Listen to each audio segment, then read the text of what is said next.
7th question. If liquid A and B form ideal solutions, तो ideal solution जब भी बनती हैं तो what should be enthalpy change? Delta H mixing should be equal to 0. So the answer has to be A only. The enthalpy of mixing is 0. Next is 48th question. Formation of a solution from two components can be considered as, first is pure solvent giving you separated molecules of solvent delta H1, इसके साथ enthalpy change associated है. Second is pure solute giving you separated molecules of solute delta H2 is the enthalpy associated with this. Then separated solute molecules plus separated solvent molecules giving you the solution or enthalpy change associated with this is delta H3. An ideal solution will be formed when, अब देखिए ideal solution will be formed when, इस सारों में आप first, second, third को add up करके देखिए वाला, first, second and third equation को add up करके देखिए. Next question is 48th question. Formation of a solution from two components can be considered as, first is pure solvent से बन रहे separated solvent molecules delta H1 उसके साथ enthalpy associated है. Second is pure solute से बन रहे हैं सेपरेटेड सॉल्यूट मॉलिक्यूल्स और डेल्टा H2 उसके साथ एंथैल्पी एसोसिएटेड है. Third is separated solute molecules plus separated solvent molecule से सॉल्यूशन बन रही है और delta H3 is the enthalpy associated with that. इन तीनों इक्वेशंस को एड अप करके देखिए वाला 48th में तीनों इक्वेशंस को एडअप कीजिए. आप जब एडअप करेंगे तो separated molecules separated solvent molecules first में आ रहे हैं राइट हैंड साइड में और सेपरेटेड सॉल्यूट मॉलिक्यूल्स राइट में आएंगे सेकंड इक्वेशन में और सेपरेटेड सॉल्यूट मॉलिक्यूल्स और सेपरेटेड सॉल्वेंट मॉलिक्यूल्स लेफ्ट में भी आएंगे इक्वेशन के जो नेट इक्वेशन बनेगी तो वो तो हो जाएंगे cancel out. We are left only with pure solute plus pure solvent giving you solution. और आपको पता है जब किसी थर्मोकेमिकल इक्वेशन को आप एडअप कर रहे हो तो उनकी एंथैल्पीज को क्या करना है, आपने उनको भी एडअप करना है. तो जो ये इक्वेशन आई एडअप करके आई तीनों इक्वेशंस को, तो इसके साथ जो एंथैल्पी चेंज एसोसिएटेड है that will be equal to delta H1 plus delta H2 plus delta H3. This is the enthalpy change associated with this equation. और ये इक्वेशन आई कैसे है, तीनों इक्वेशंस को एडअप करके, तो इसके साथ जो एंथैल्पी चेंज एसोसिएटेड होगी that will be delta H1 plus delta H2 plus delta H3. और ये पूछ रहा है कि ideal solution will be formed when. अगर सॉल्यूशन आइडियल बनानी है तो इसके साथ जो एंथैल्पी चेंज एसोसिएटेड होनी चाहिए वो क्या होनी चाहिए, that should B 0. That means delta H1 plus delta H2 plus delta H3 should be equal to 0. So answer will be B in this case. Delta H1 plus delta H2 plus delta H3 is equal to 0. This question में कुछ नहीं किया. I have just added up all the three equations. और तीनों को add up जब किया तो सेपरेटेड वाले जो पोर्शंस हैं separated solute molecules separated solvent molecules वो इक्वेशन के दोनों साइड आएंगे और कैंसिल आउट हो जाएंगे और ये इक्वेशन बचेगी pure solute plus pure solvent giving you solution. और ये इक्वेशन आ कैसे रही है, तीनों को ऐड अप करके, इसलिए इसकी एंथैल्पी चेंज क्या आएगी, तीनों की जो एंथैल्पीज है उनको ऐड कर देना है आपने. और आइडियल कब बनेगी ये solution, this is the equation जिसमें सॉल्यूशन बन रही है from pure solute and pure solvent. और आइडियल सॉल्यूशन कब बनेगी, when delta H is equal to 0. That means delta H1 plus delta H2 plus delta H3 has to be 0. So B answer 48th का. Next question is 49th question. Which one of the following statements is false? False statement देखनी है आपने. तो A option देखिए, two sucrose solutions of same molality prepared in different solvents will have same value of delta TF. Delta TF जो है 49th question, किसी भी solution का जो डिप्रेशन इन फ्रीजिंग पॉइंट है वो किस पे डिपेंड करता है, दो चीजों पे, एक KF पे और एक मोलैलिटी पे. अब इसने कहा कि टू सुक्रोज सॉल्यूशंस हैं, solute particles are same, molality same है, दे हैव सेम मोलैलिटी, पर डिफरेंट सॉल्वेंट्स हैं. अब आपको ये पता है कि ये जो मोलर डिप्रेशन कांस्टेंट होता है that depends only on the nature of solvent, this you have to remember, जो Kf होता है मोलर डिप्रेशन कांस्टेंट या फिर मोलर एलिवेशन कांस्टेंट Kb जो होता है, ये दोनों सॉल्वेंट की नेचर पे डिपेंड करते हैं. They have nothing to do with nature of the solute particles, they depend upon nature of solvent only. अब क्योंकि सुक्रोज सॉल्यूशन डिफरेंट सॉल्वेंट्स में प्रिपेयर किए गए हैं, तो Kf की वैल्यूज क्या होंगी, डिफरेंट होंगी, because Kf depends upon nature of solvent molecules. Kf की वैल्यूज अगर डिफरेंट होंगी तो डेल्टा Tf क्या होगा, that will be different. Delta Tf has to be different अगर solvent particles are different in both the sucrose solutions.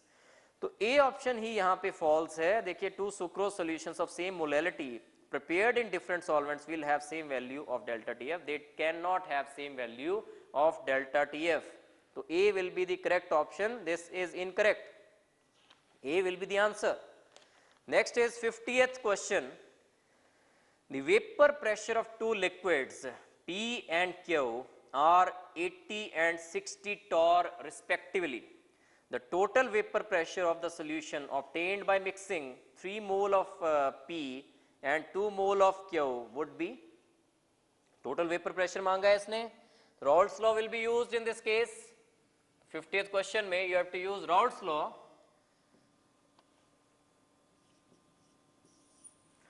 Total pressure निकालना है और दो लिक्विड्स हैं P and Q, 80 and 60, उनका प्योर लिक्विड्स का वेपर प्रेशर गिवन है.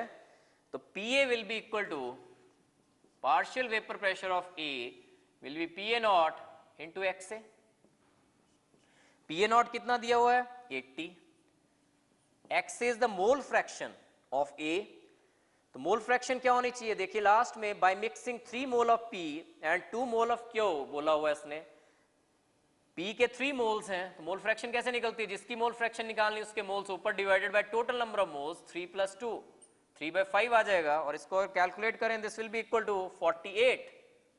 Similarly B के लिए हमने पार्शियल वेपर प्रेशर निकालना है, that will be equal to PB naught XB.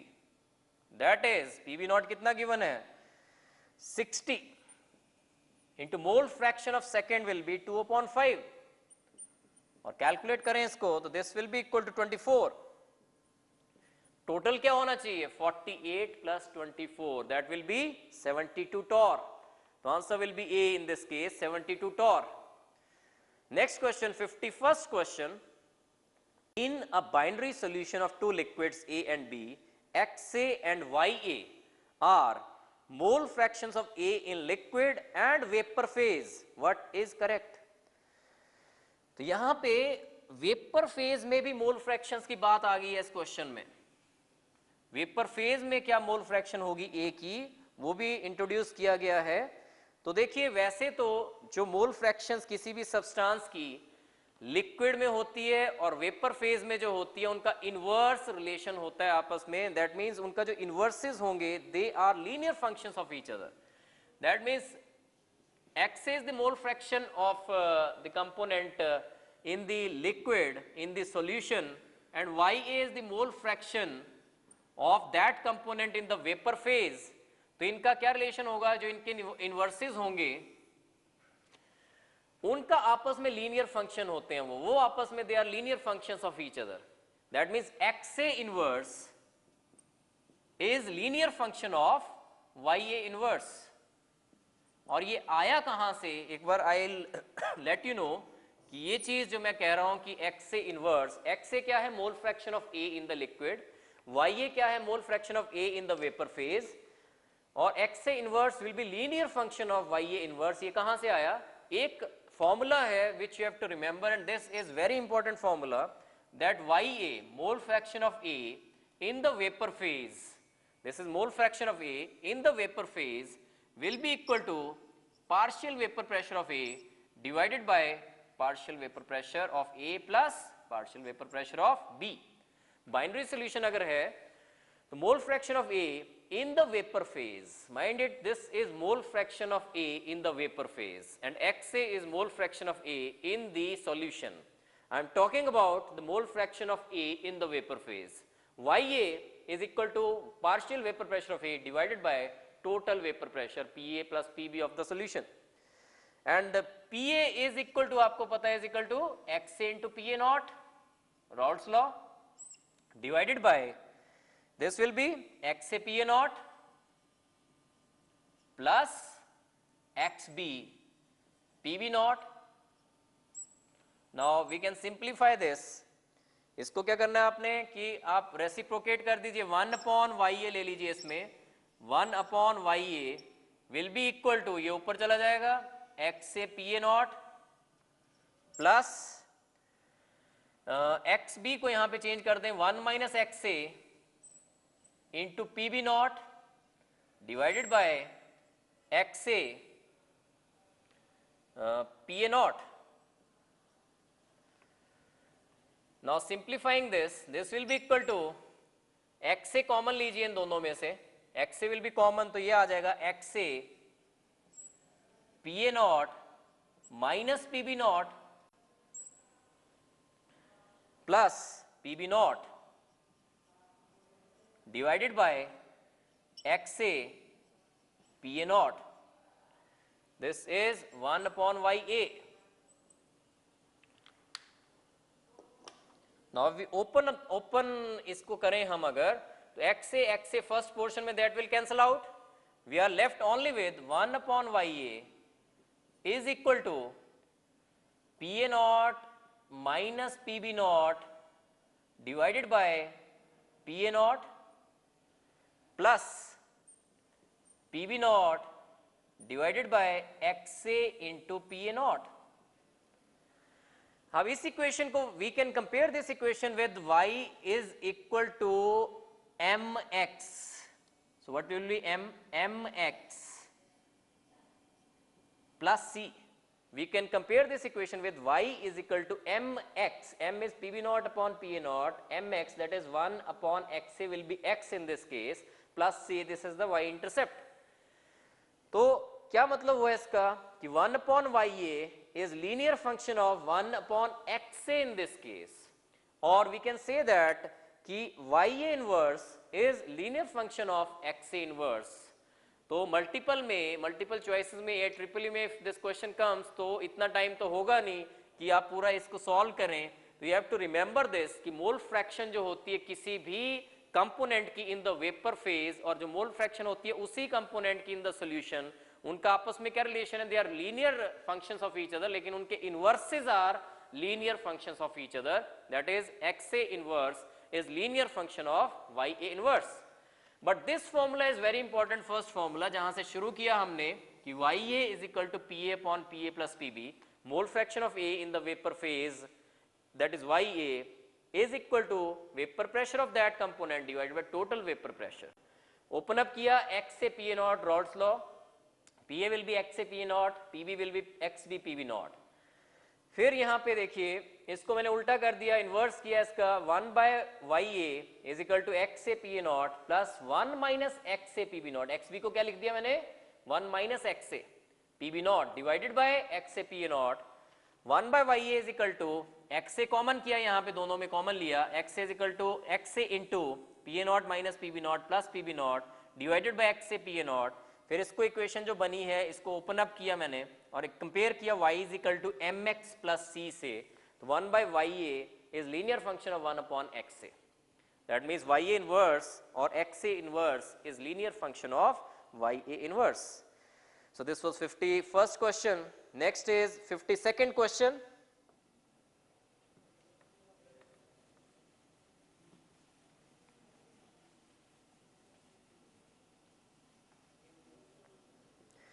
So 52nd question is that variations in the vapor pressure of pure solvent and 1 molar solution of B with temperature are given by curves A and B respectively in the diagram X represents. तो पहली बात ये देखिए आप A और B, A किसका curve होना चाहिए, A होना चाहिए प्योर सॉल्वेंट का कर्व, और B किसका कर्व होना चाहिए, solution containing non volatile solute. Vapour pressure of the solution containing non volatile solute वो कम होता है, और X क्या होगा, X will be delta TB. Elevation in boiling point जो X है दैट इज डेल्टा TB, और ये होता क्या है KBM. Delta TB is equal to KBM. Delta TB क्या दिया हुआ है इसने, X, is equal to K B, molality कितनी दी हुई है 1 मोलल, तो what should be x, x is equal to K B, molal elevation constant के बराबर है यहाँ पे x, तो x is equal to, x represents ebullioscopic constant because kb is also called ebullioscopic constant. Next question, 53rd question, Henry law constants for 4 gases are given below at 293 Kelvin. Which one is more soluble in water at that temperature? Solubility की बात हो रही है और साथ में units देखिए यहाँ पे मैंने बताया था आपको जब हेनरी लॉ समझाया है तो यूनिट्स के बारे में you have to be very careful while deciding the option कि यूनिट्स क्या दिए हुए हैं यहाँ पे KH के यूनिट्स दिए हुए प्रेशर के बराबर, तो कौन सा वाला रिलेशन यूज होना चाहिए, मैं कह रहा हूं KH के यूनिट्स दिए हुए प्रेशर के बराबर, तो कौन सा यूनिट कौन से वाला एक्सप्रेशन यूज होना चाहिए, पहली बात दो एक्सप्रेशन से देखिए, एक तो XA is equal to KH PA और दूसरा क्या था PA is equal to KH XA. XA और PA क्या है, XA is the mole fraction of the gas dissolved in the liquid, that is it is solubility of the gas. What is PA? Partial pressure of that gas above the liquid. इस case में KH के क्या units आएंगे, KH will be equal to in this case XA divided by PA. XA के तो कोई units नहीं होते मोल फ्रैक्शन के, PA के क्या होते हैं एटमॉस्फेयर या प्रेशर वाले यूनिट्स हो गए. तो अगर ये रिलेशन यूज करते हैं तो KH के क्या यूनिट्स आ रहे हैं एटमॉस्फेयर इनवर्स या बार इनवर्स, दैट मीन्स कौन सा रिलेशन यूज होगा, ये वाला यूज होगा बिकॉज KH के यूनिट्स क्या आएंगे equal to that of pressure. अगर ये वाला रिलेशन यूज हो रहा है तो इसमें देखिए KH और XA में क्या रिलेशन है, KH is inversely proportional to XA, XA नीचे आ जाएगा, KH और XA में क्या रिलेशन है, इनवर्स रिलेशन है, that means higher the value of KH lower will be the solubility. और पूछा क्या है इसने, हेनरी लॉ कांस्टेंट 4 गैसेस के गिवन है, which one is more soluble, more soluble means. Next is 79th question. Which of the following pairs show positive deviation from Raoult's law? Positive deviation कब आती है from the Raoult's law? जब AB interactions are weaker than AA and BB type of interaction. जब AB interactions weak होती हैं as compared to AA and BB type of interaction, तो vapor pressure जो आता है that is more, PA जो आएगा that will be more than the expected ideal, जो ideally expected था उससे ज़्यादा आएगा, PA will be greater than PA naught XA, PB will be greater than PB naught XB. So positive deviation तब आएगी जब AB type of interactions weak हों as compared to AA and BB type of interactions. और इन options में देखिए first से शुरू हो, अगर acetone and chloroform first of all, तो this is 79th question, acetone and chloroform first of all, acetone and chloroform, this is chloroform CHCl3 और acetone CH3COCH3. There is partial negative charge on this negatively charged this oxygen, electronegative oxygen. इस electron cloud को ये अपनी तरफ खींच लेता है, उससे यहाँ पे डेल्टा नेगेटिव चार्ज आएगा, पार्शियल नेगेटिव चार्ज. यहाँ पे there will be partial positive charge. तो इसमें क्या होगा, इंटरेक्शन हो जाएगी, ये वाली हाइड्रोजन बॉन्ड बनेगा. जब आप एसीटोन और क्लोरोफॉर्म को मिक्सअप करोगे then there will be formation of this hydrogen bond. इसलिए AB type of interactions इसमें क्या आ रही हैं, AB type of interactions are greater than AA and BB type of interactions. और जब AB type of interactions are greater than AA and BB type of interactions, तो क्या होना चाहिए, कौन सा behavior from the ideal, ideal behavior से किस साइड को deviation आएगी, negative deviation. This will be negative deviation, but he is asking for positive deviation. Second case, methanol और benzene, benzene and methanol, methanol methanol methanol, इनमें कौन सी interactions होती हैं आपस में, हाइड्रोजन बॉन्ड्स होते हैं. मिथेनॉल और मिथेनॉल मॉलिक्यूल्स में हाइड्रोजन बॉन्ड्स हैं. जब आप बेंजीन को डाल दोगे बीच में तो क्या हो जाएगा, बेंजीन को डालने से हाइड्रोजन बॉन्ड्स जो हैं वो ब्रेकअप हो जाएंगे. तो AB type of interactions weaker आएंगी as compare to AA and BB type of interactions. देखिए बी ऑप्शन डिस्कस कर लेते हैं एक बारी. मिथेनॉल मॉलिक्यूल जो है CH3OH, दिस इज मिथेनॉल, यहाँ पे this is partial negative charge on this hydrogen, this is partial positive charge. अगले वाला जो मिथेनॉल होगा OH CH3OH, यहाँ पे डेल्टा नेगेटिव चार्ज, यहाँ पे डेल्टा पॉजिटिव चार्ज, ये जो इंटरेक्शंस है इसको क्या बोलते हैं, हाइड्रोजन बॉन्ड। तो there are quite strong interactions between methanol and methanol molecules, लेकिन जब बेंजीन मॉलिक्यूल्स डाल देंगे बीच में, वो यहाँ पे बेंजीन मॉलिक्यूल्स यहाँ पे आके बैठेंगे बीच में आके, तो क्या किया बेंजीन मॉलिक्यूल्स ने, इनकी इंटरेक्शंस जो थी मीथेन मॉलिक्यूल्स की आपस में जो इंटरेक्शंस थी उनको क्या कर दिया, वीक कर दिया। तो अब AB टाइप ऑफ इंटरेक्शन जब बेंजीन डाल दिया मिथेनॉल में, AB टाइप ऑफ इंटरेक्शंस अब क्या आ रही हैं, वीक आ रही हैं as compare to AA and BB type of interaction. Therefore this will show the positive deviation from the ideal behavior. So 79th का it will be B option, benzene and methanol. 80th question, which one of the following aqueous solutions will exhibit highest boiling point? Highest boiling point किसका आना चाहिए, जिसमें elevation in boiling point maximum हो। Elevation in boiling point किस पे depend करेगा, आई values पे, बल्कि इफेक्टिव मोलैरिटीज पे, I इंटू एम वैल्यूज पे। जिसका I इंटू एम मैक्सिमम है उसमें delta TB will be maximum. तो ऐसे वाले जो भी क्वेश्चंस होते हैं जिसमें कॉलिगेटिव प्रॉपर्टी की बात की गई है, तो आप देखिए I इंटू एम वैल्यूज को, I इंटू एम। अब डेल्टा TB हमने देखना है कि इसने पूछा which one of the following aqueous solutions will exhibit highest boiling point. तो delta TB will depend upon I into m value. बाकी इस पे सारा कुछ डिपेंड करना है। Higher the value of I into m, higher will be delta TB। जिसका elevation in boiling point ज्यादा है उसका बॉइलिंग पॉइंट भी ज्यादा होगा। तो अब एक एक करके देखें, इसमें ए ऑप्शन जो है I क्या होगा ग्लूकोज का 1, तो I into m क्या हो जाएगा 0.015। बी के लिए I क्या है कि NO3 के लिए 2, तो 2 इंटू 0.01 दैट इज 0.02। C के लिए यूरिया के लिए I क्या होता है 1, तो what will be I into M 0.015। D option Na2SO4 कैसे डिसोसिएट होगा, कितने आयंस बनेंगे 3।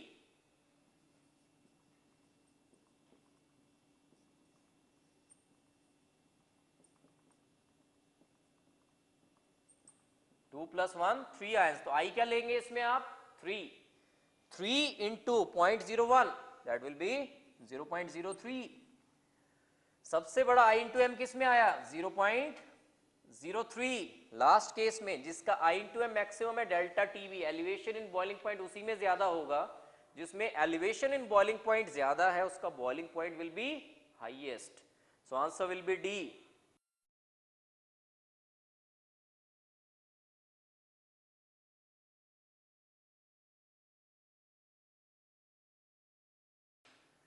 Next question is 81st question. A substance is hygroscopic at a given temperature if vapor pressure of its saturated solution at that temperature is. तो ये बिल्कुल same question है जो हमने अभी किया पीछे 73rd क्वेश्चन रिगार्डिंग डेलिक्यूसेंस। बस डिफरेंस यहाँ पे ये है कि डेलिक्यूसेंस में क्या था कि पानी एब्जॉर्ब करके क्रिस्टलाइन सब्सटेंस सैचुरेटेड सॉल्यूशन बना रहा था, और हाइग्रोस्कोपिसिटी क्या होता है, हाइग्रोस्कोपिसिटी होता है कि जब कोई क्रिस्टलाइन सब्सटेंस पानी एब्जॉर्ब करके मॉइस्चर एब्जॉर्ब करके हाइड्रेटेड फॉर्म में चेंज हो जाए, दैट इज हाइग्रोस्कोपिसिटी। बाकी सारा कुछ सेम होना है कि हाइग्रोस्कोपिसिटी कब शो करेगा कोई क्रिस्टलाइन सब्सटेंस, अगर vapour pressure of the water vapours या vapour pressure of the hygroscopic और हाइड्रेटेड क्रिस्टलाइन सब्सटेंस, उसका जो वेपर प्रेशर है that should be lower than the vapour pressure of water vapours present in the atmosphere. Hygroscopicity और deliquescence same है कि vapour pressure जो है सैचुरेटेड सॉल्यूशन का should be lower than the vapour pressure of water in the atmosphere. तो इसमें भी 81st में भी answer has to be C, it will be C. 82nd question, next question, pH value of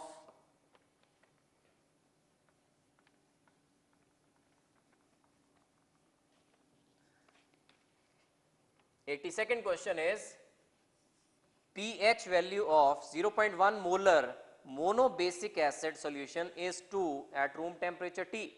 The osmotic pressure of the solution will be, now pH value is given, you have to calculate alpha from this. तो pH आपको पता है कि pH क्या होता है, pH is minus logarithm of H positive. This is pH minus logarithm of H positive. Now pH is 2, so you have to calculate the value of H positive, this concentration you have to calculate. This will be equal to, H positive will be equal to 10 raised to power minus 2. Minus इस side लेके आए, फिर anti logarithm लिया, anti logarithm of minus 2 is equal to 10 raise to power minus 2, that will be H positive. And now the acid is monobasic, that means it will be of the type of HX. तो ऐसे dissociate होगा ये H positive plus X negative. If C is the concentration of this acid, तो initially this will be 0, this will be 0. जब अभी dissociation नहीं हुई है तो if this is C, इसकी मोलैरिटी कंसंट्रेशन इज C, तो ये 0 बनेगा, ये 0 होगा स्टार्टिंग में, तो अभी डिसोसिएशन हुई नहीं है. अगर alpha is degree of dissociation तो आपको पता है this will B C into 1 minus alpha, ये कितने रह जाएंगे C इंटू 1 माइनस अल्फा, और यहां से कितना निकला ये C अल्फा, तो ये कितना बनना चाहिए C alpha, and this will also be C alpha. तो H positive concentration is C alpha. यहां पे H पॉजिटिव की जगह आपको C अल्फा डालना है. C alpha is equal to 10 raise to power minus 2. C is the concentration, और कितना दिया हुआ है इसका 0.1 molar. C is 0.1 molar into alpha, that is equal to 10 raise to power minus 2. From this you will calculate alpha, और alpha will be equal to in this case 10 raise to power minus 1. This will be 10 raise to minus 1.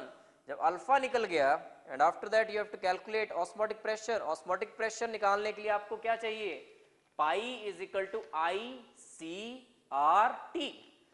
तो मेरा M है अभी पहले alpha निकाल के I निकालना है मैंने. I कैसे निकलेगा देखिए, alpha is equal to I minus 1 upon N minus 1. तो अल्फा निकल चुका है, alpha is 10 raise to power minus 1. I have to calculate N क्या होगा HX के लिए, कितने आयंस बन रहे हैं, 2 आयंस बन रहे हैं देखिए, 2 माइनस 1 इज 1, तो I will be equal to, in this case it will be 1.1. I will be 1.1. जब I निकल गया तो what will be pi, pi is equal to ICRT. I 1.1, concentration कितना गिवन है 0.1, RT 1.1 into 0.1, this is equal to 0.11 RT. So this is the pi.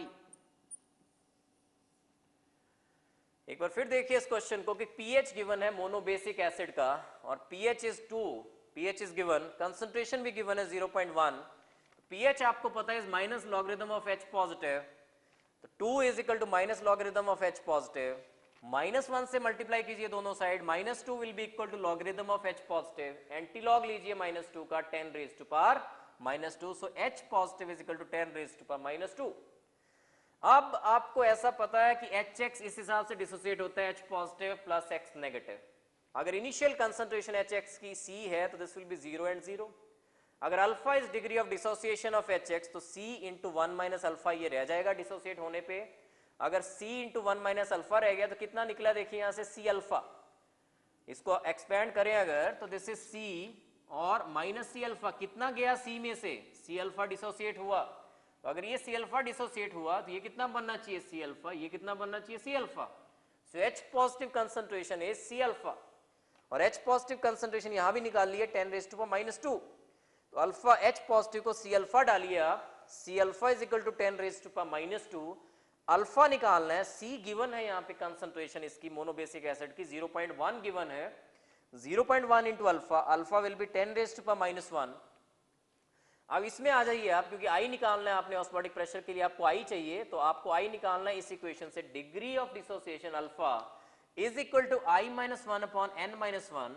So alpha is 10 raise to power -1, I minus 1, N क्या है इसके लिए 2, 2 minus 1 will be 1, तो I will be 1.1. और जब I आ गया तो pi is equal to I C R T. I is 1.1, C is given 0.1 molar, RT, so 1.1 into 0.1 is 0.11, so pi will be equal to 0.11 RT, answer will be D, 0.11 RT. So next question is 83rd question. Consider a 0.1 molar solutions of two solutes A and B. A behaves as a non-electrolyte while 80% of B dimerizes. A behaves as a non-electrolyte while 80% of B dimerizes. Which of the following statements is correct regarding these solutions? So this is also very important question, 83rd question. A एक non-electrolyte है, that means I A के लिए क्या होना चाहिए? It should be 1. जो non electrolyte है वो ना डिसोसिएट होगा ना एसोसिएट होगा, तो जो चीज डिसोसिएट भी नहीं हो रही है एसोसिएट भी नहीं हो रही है उसके लिए आई विल बी 1. ए के लिए आई इज इक्वल टू 1. और बी कहता है बी जो है 80% डाइमराइज करता है, तो बी के लिए आई क्या होना चाहिए? I should be less then 1, क्योंकि डाइमराइजेशन हो रही है एसोसिएशन हो रही है, तो I should be naturally less than 1. Which of the following statements is correct regarding these solutions?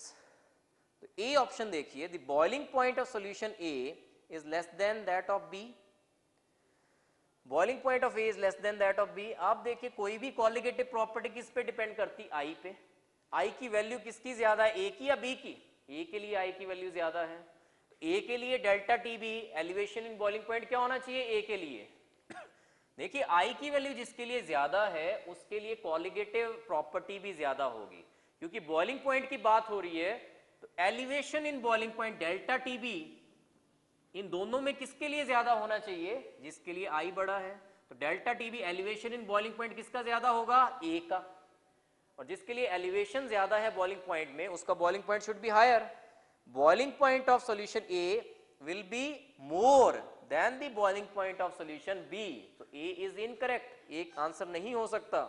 उसने कहा boiling point of solution A is less than that of B. So A is incorrect. B पे आइए, the osmotic pressure of solution B will be more than that of B. I की value किसकी ज्यादा है? A की. जिसके लिए I की वैल्यू ज्यादा है उसके लिए osmotic pressure भी ज्यादा होगा. तो osmotic pressure of A is greater, is larger than that of osmotic pressure of B. तो B भी incorrect है. C पे आइए, the freezing point of solution A will be less than that of B. दोनों में I किसका ज्यादा है? A का. तो डिप्रेशन इन फ्रीजिंग पॉइंट किसका ज्यादा होगा? डेल्टा DF किसका ज्यादा होगा? A का. जिसका डिप्रेशन इन फ्रीजिंग पॉइंट ज्यादा होगा उसका फ्रीजिंग पॉइंट क्या होना चाहिए? लोअर होना चाहिए. तो फ्रीजिंग पॉइंट किसका लोअर होगा? A का. लेकिन यहां क्या कहा है इसने? Freezing point of solution A will be less than that of B. So this is correct option. तो सारे केसेस में ऐसों में आपने ऐसे क्वेश्चंस में आपने I को देखना होता है. इस क्वेश्चन को फिर से देखिए, this is very very important question. 83rd question. Consider 0.1 molar solutions of two solutes A and B. A behaves as non-electrolyte. जो non-electrolyte है उसके लिए I will be 1. A is behaving as a non-electrolyte, I will be 1. Whereas 80% of B dimerizes. तो B क्या हो रहा है? Associate हो रहा है, डाइमराइजेशन हो रही है, तो I will be less than 1 in this case.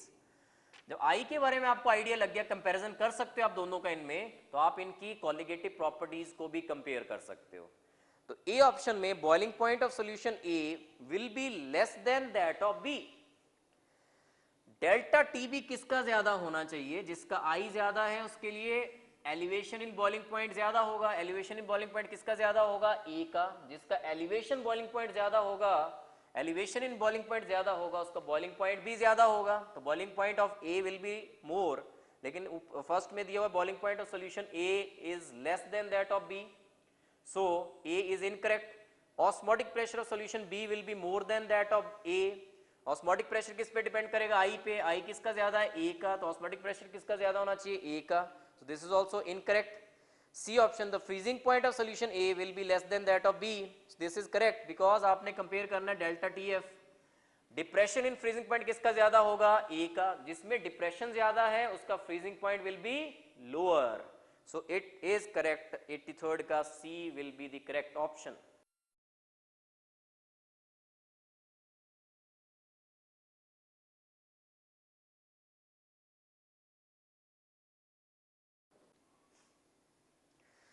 Next question is 84th question. Which of the following statements are not true? So he is asking that which are not true. First option देखिए इसमें, first जो इसने दिया हुआ है that is normality of a solution is always greater than molarity. तो आपको पता है कि normality और molarity में क्या relation होता है? Normality is molarity into valency. तो जरूरी तो नहीं है कि valency is always greater than 1, it can be 1 also. अगर 1 हो जाए तो normality will be equal to molarity. So how can we say that normality is always greater than molarity? So it will not be first is not true कि normality of a solution is always greater than molarity, it can be equal to molarity also. Second is normality of a solution increases with the increase in temperature. Normality आपको बताया गया है कि normality की definition क्या है? Number of gram equivalents of solute, number of gram equivalents of solute per litres of solution. तो अगर आप टेम्परेचर इंक्रीज करते हो तो वॉल्यूम ऑफ द सोल्यूशन को क्या होगा? वॉल्यूम ऑफ सोल्यूशन को क्या होना चाहिए? एक्सपेंशन हो जाएगी। जब एक्सपेंशन हो जाएगी तो वॉल्यूम इंक्रीज कर जाएगी on increasing the temperature. Normality को क्या होना चाहिए? अगर डिनोमिनेटर इंक्रीज कर रहा है तो normality will decrease. So normality of solution increases with increase in temperature, this is also wrong. First and second both are wrong. Third देखिए, normality of a solution may be equal to और more than molarity, this is correct. Normality can be equal to molarity अगर valency 1 है, और it can be greater than molarity also अगर valency is more than 1। So third is correct. Fourth is normality into equivalent mass is equal to molarity into molecular mass.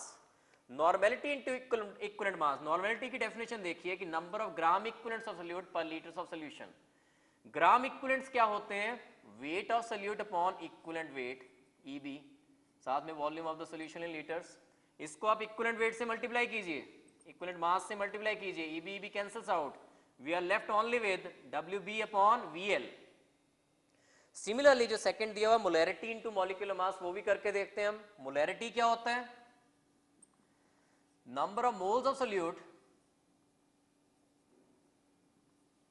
Number of moles of solute per litres of solution, VL. Number of moles of solute कैसे निकलते हैं? WB upon MB, साथ में volume of the solution in litres. तो molarity को molecular mass से multiply कीजिए, MB से मल्टीप्लाई कर दीजिए, इसको क्या आएगा? MB MB will cancel out, we are left only with WB by VL. तो इसमें भी नॉर्मेलिटी को जब आपने इक्विवेलेंट मास से मल्टीप्लाई किया तो डब्ल्यूबी अपॉन वीएल बचा। इसमें भी जब मॉलिक्यूलर मास से मल्टीप्लाई किया डब्ल्यूबी बाय वीएल बचा। तो दोनों केसेस में इक्वल आ रही है ये WB by VL, WB by VL. So normality into equivalent mass is equal to molarity into molecular mass. So fourth is also correct, third is also correct. पर उसने पूछा था which of the following statements are not true. So first and second are not true. So answer will be A option 1 and 2. 85th question, next question. Increasing the temperature of an aqueous solution will cause.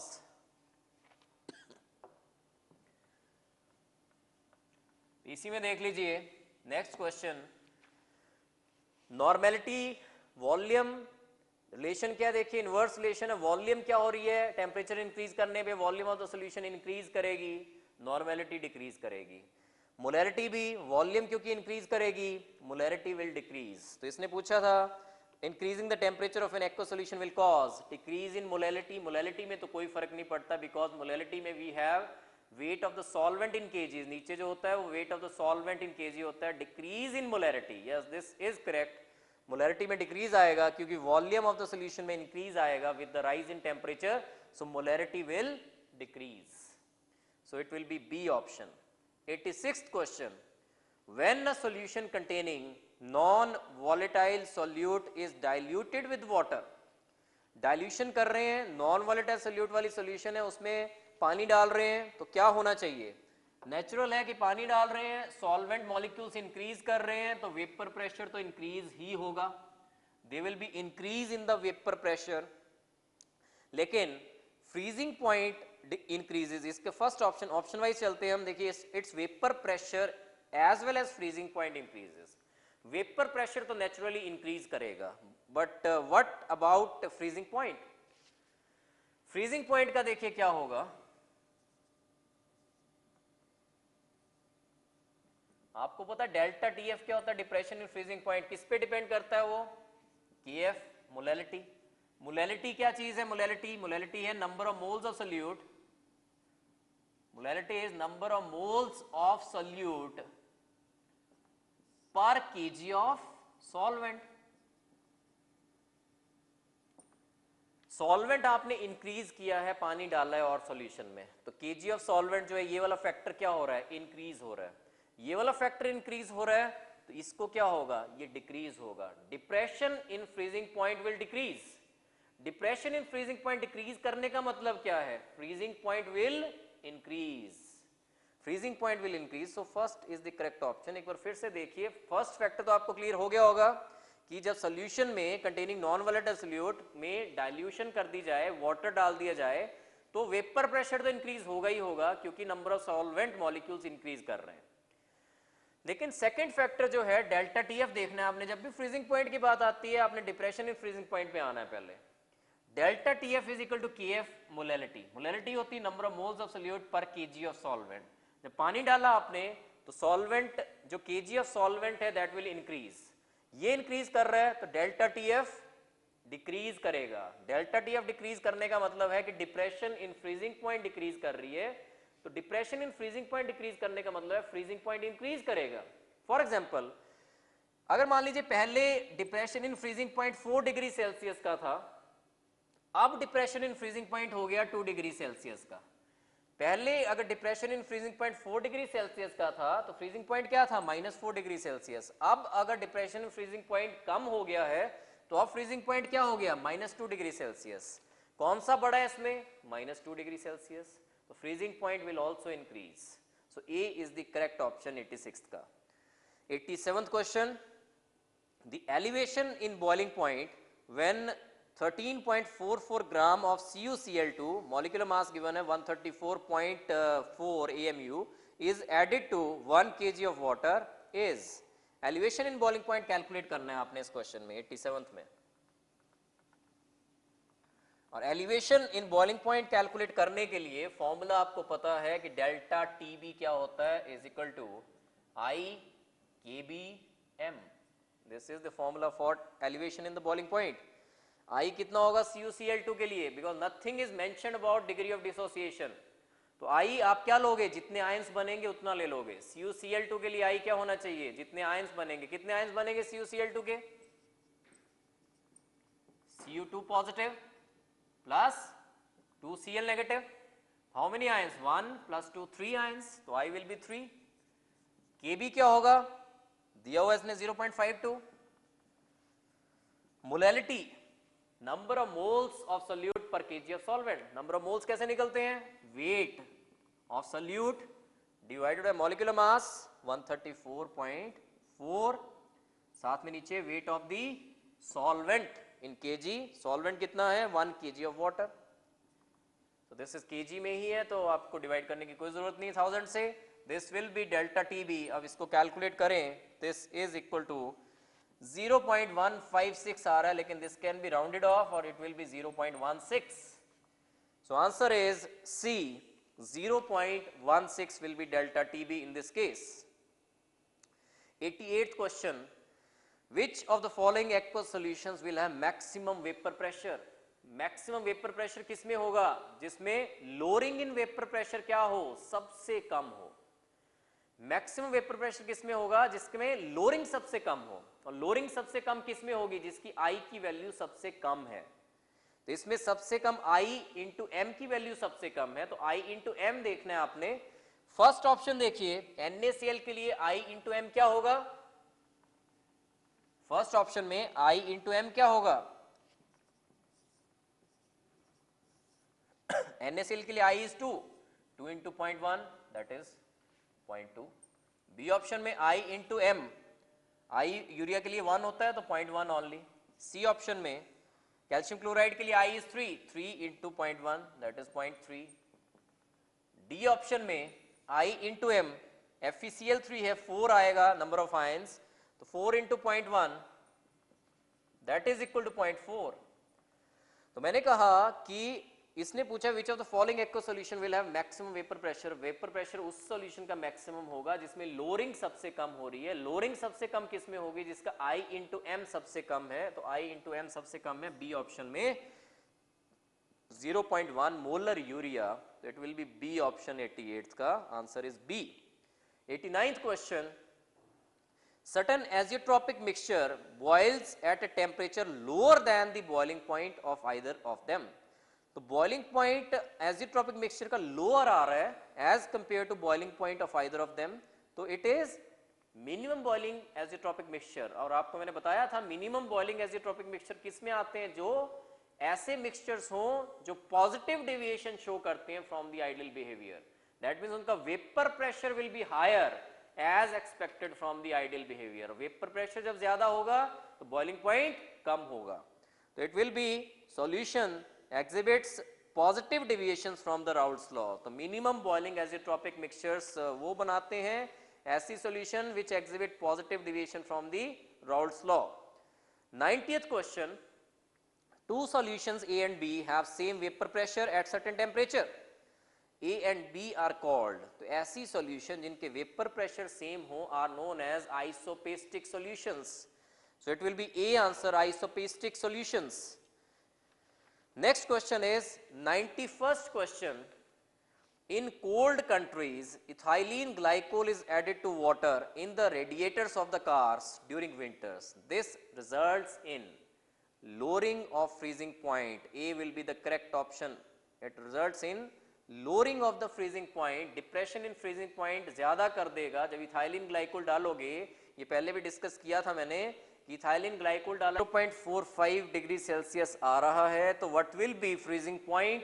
-0.45। So answer will be A in this case. 65th का A option, सबसे पहले आई निकाला, I के बाद delta TF is equal to I KFM में डाला, delta TF आया 0.45, so freezing point will be -0.45। Next question, 66th question is, in the depression of freezing point experiment, it is found that, so in the depression of freezing point experiment, it is found that first the vapor pressure of the solution is less than that of pure solvent। So is it incorrect or correct?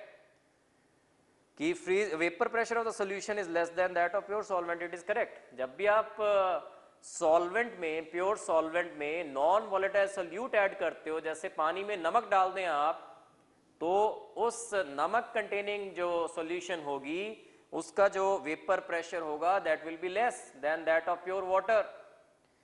तो इसलिए first is correct. Second, vapour pressure of the solution is more than that of pure solvent. अगर ऊपर वाला correct है तो second naturally incorrect होगा, second is incorrect. Third, only solute molecules solidify at the freezing point, no this is incorrect. क्योंकि मैंने जब depression freezing point discuss किया था पहले, तो आपको एक चीज बताई थी कि जैसे वाटर में NaCl डाल दिया तो नेचुरल है कि वेपर प्रेशर तो इस सॉल्यूशन का कम होगा एज कंपेयर टू वाटर, और जब आप फ्रीज करेंगे NaCl मॉलिक्यूल जो है वो तो नॉन वॉलेटाइल है। फ्रीज क्या होता है? फ्रीज होना क्या होता है? लिक्विड का सॉलिड बनना। तो ये तो ऑलरेडी सॉलिड है, तो फ्रीज क्या होगा? वाटर फ्रीज होगा। वाटर क्या है? सॉल्वेंट। तो only solvent molecules they solidify, solute molecules they do not solidify at the freezing point, only solvent molecules solidify at the freezing point।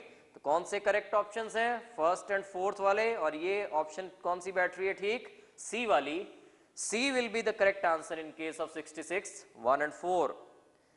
Next question, 67th question is, to 500 centimeter cube of water, 3.0 into 10 raised to power minus 3 kg of acetic acid is added. If 23% acetic acid is dissociated, what will be the depression in the freezing point? Delta TF पूछ रही है, what will be the depression in the freezing point? Kf and density of water are 1.86 kg inverse and 0.997 grams per centimeter cube respectively. तो delta TF निकालने के लिए I तो चाहिए आपको, और साथ में molality is also required. I निकालना है सबसे पहले, तो alpha will be equal to I minus 1 upon n minus 1. This will be the formula which you will use. Acetic acid है, CH3COH कितने आयंस बनाता है? जब ये डिसोसिएट होगा कितने आयंस बनाएगा? Plus H positive. चाहे पूरा डिसोसिएट नहीं होता, इट इज इन इक्विलिब्रियम, लेकिन आयंस कितने बनाता है? 2. n will be 2. तो अल्फा कितना दिया हुआ? Alpha 23% means alpha will B 0.23. 2 minus 1 1. So what is I? 1.23 is I. I निकल गया. उसके बाद आपने depression in freezing point calculate करना है, डेल्टा TF कैलकुलेट करना है, IKFM. पर इस पर्टिकुलर क्वेश्चन में एक जो यहाँ पे प्रॉब्लम है वो ये है कि मोलैलिटी क्या होती है? Number of moles of solute per KG of solvent. लेकिन यहाँ पे सॉल्वेंट का, वाटर का क्या गिवन है आपको? वॉल्यूम गिवन है 500 सेंटीमीटर क्यूब. तो आप क्या करेंगे इसमें कि 500 सेंटीमीटर क्यूब ऑफ वाटर जो है, वॉल्यूम ऑफ वाटर जो है, उसको किस में कन्वर्ट करेंगे? ग्राम्स में कन्वर्ट करेंगे. कौन सा फॉर्मूला यूज करेंगे आप? Density is equal to mass per unit volume. From this formula, you will calculate this m. m क्या आ जाएगा? Density into volume.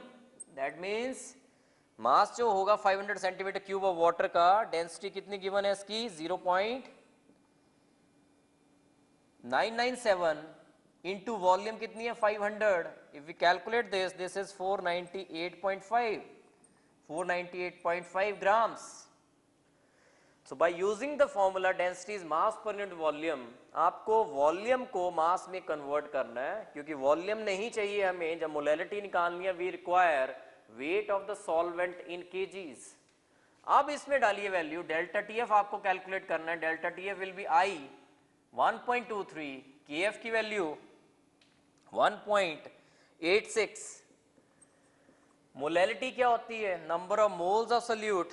Number of moles कैसे निकलते हैं? Weight upon the molecular weight of the solute. कितना weight given है? 3 into 10 raised to power minus 3 kg. 3 into 10 raised to power minus 3 kg. लेकिन आपको चाहिए वो ग्राम्स में. केजीज को ग्राम्स में कैसे कन्वर्ट करोगे? into 1000.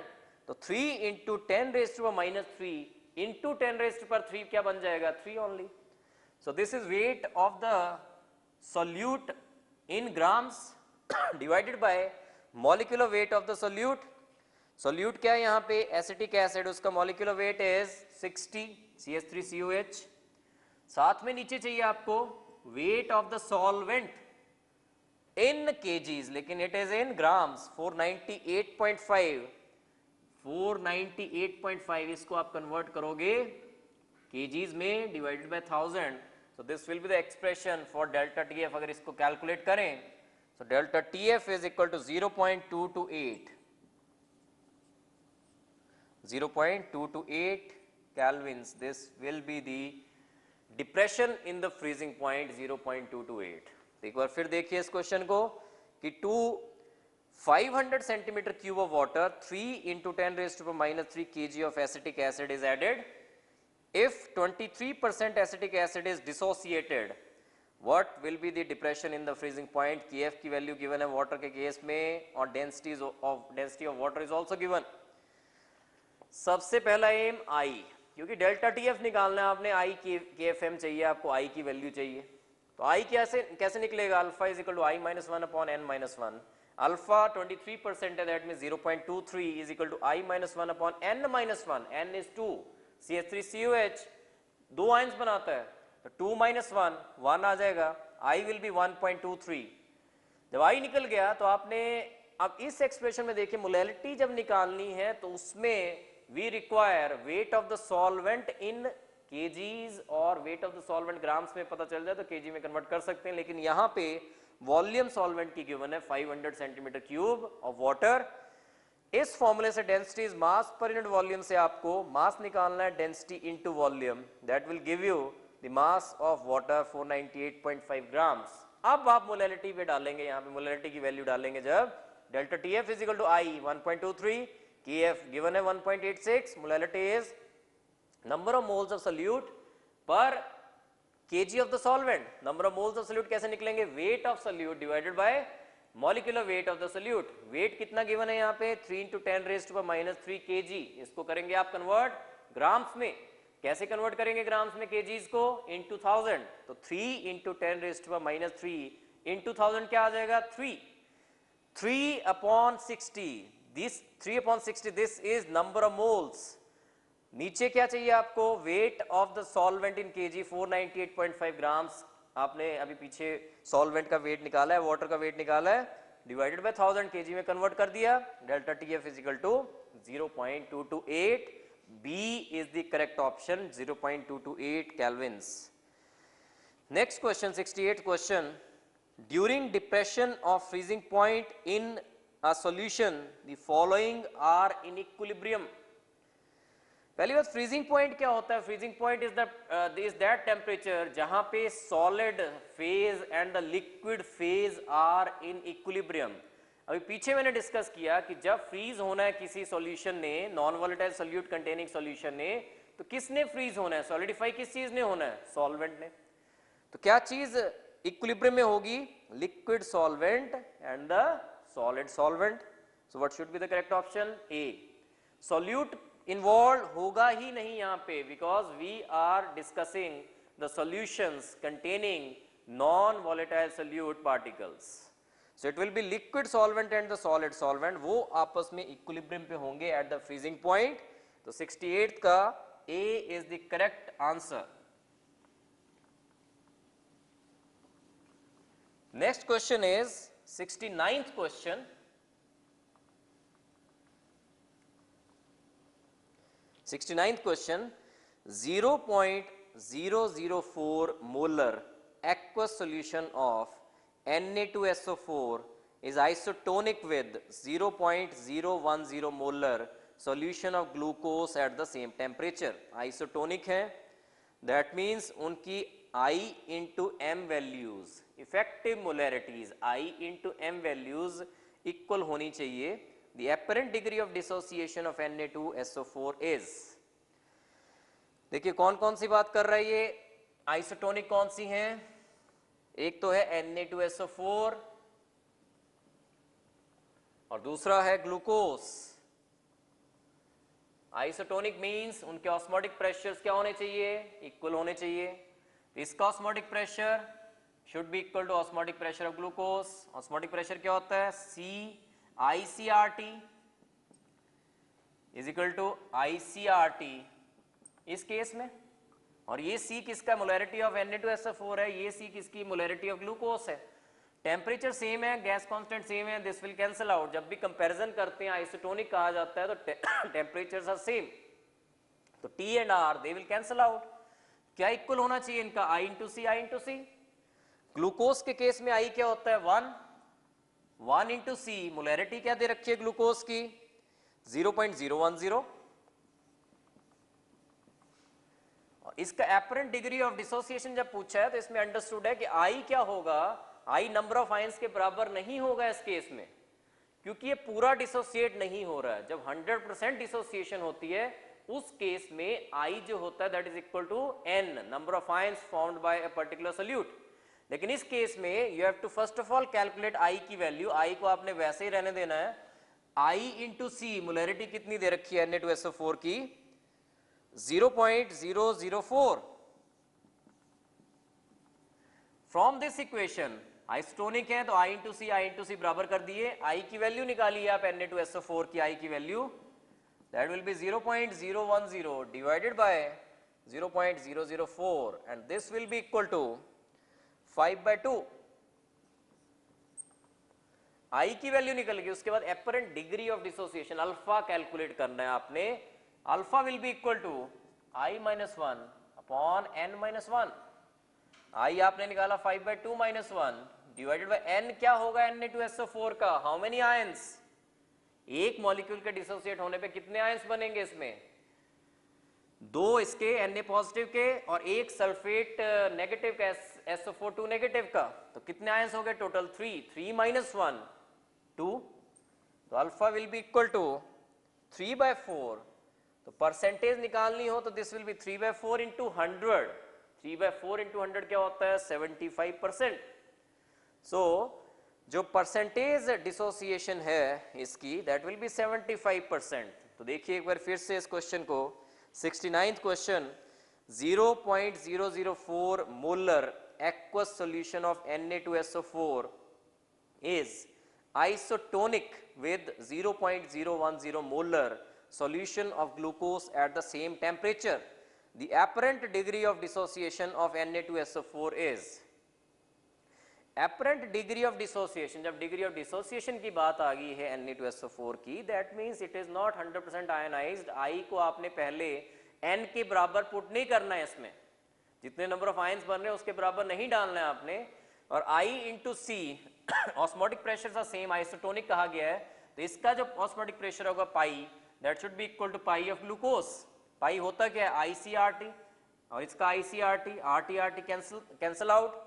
We are left with I into C, I into molarity of Na2SO4 दिया हुआ है 0.004 और I for glucose is 1, that we know because glucose जो है that does neither dissociates nor associates. तो I will be 1 into 0.010. This is for glucose. इनको equate कर दिया because they are isotonic solutions. I की वैल्यू कैलकुलेट की 0.010 divided by 0.004, that is 5/2. Alpha will B I-1 upon N-1. I की value 5/2 आई है इसकी Na2SO4 की, उसका अल्फा निकालना है. N क्या होगा Na2SO4 का, 3 आयंस बनेंगे, 2 Na पॉजिटिव और एक SO4 2 नेगेटिव, तो 3 will be N 3 - 1 2, this will be 3/4. 3/4 into 100 will be 75%. So answer is C, 75%.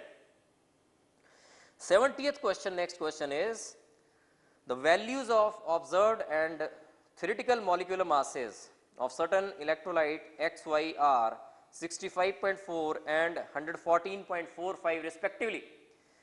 The electrolyte XY in the solution is dissociated to the extent of. तो सबसे पहले इसमें भी क्या निकालना पड़ेगा, अगर डिसोसिएशन निकालनी है, डिग्री ऑफ डिसोसिएशन निकालनी है, तो you have to calculate first of all I. और I कैसे निकलता है, I is normal molecular mass upon observed molecular mass. नो से मैंने कहा था याद रखना है आपने, normal molecular mass upon observed molecular mass. तो these values are given.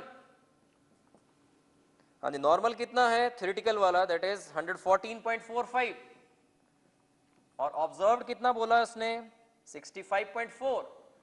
This will be equal to 1.75. This is I निकल गया, तो what will be alpha I-1 upon N-1. N क्या होगा XY के लिए, XY जब डिसोसिएट होगा कितने आयंस बनाएगा, X positive and Y negative, 2 ions बनाएगा. I की वैल्यू है 1.75 minus 1 upon 2 minus 1 is 1. This is 0.75. What should be percentage? That is into 100, 75%. तो इस क्वेश्चन में कुछ नहीं किया, I निकाला सबसे पहले normal molecular mass upon observed molecular मास, वो आया 1.75. उसके बाद I have calculated value of alpha. Alpha will be I-1 upon N-1. N इस केस में 2 होंगे क्योंकि XY जब डिसोसिएट होगा X पॉजिटिव और Y नेगेटिव बनाएगा, 2 आयंस बनेंगे, 2 - 1 is 1. This will be 0.75. Percentage will be 75%. So correct option is A in this case.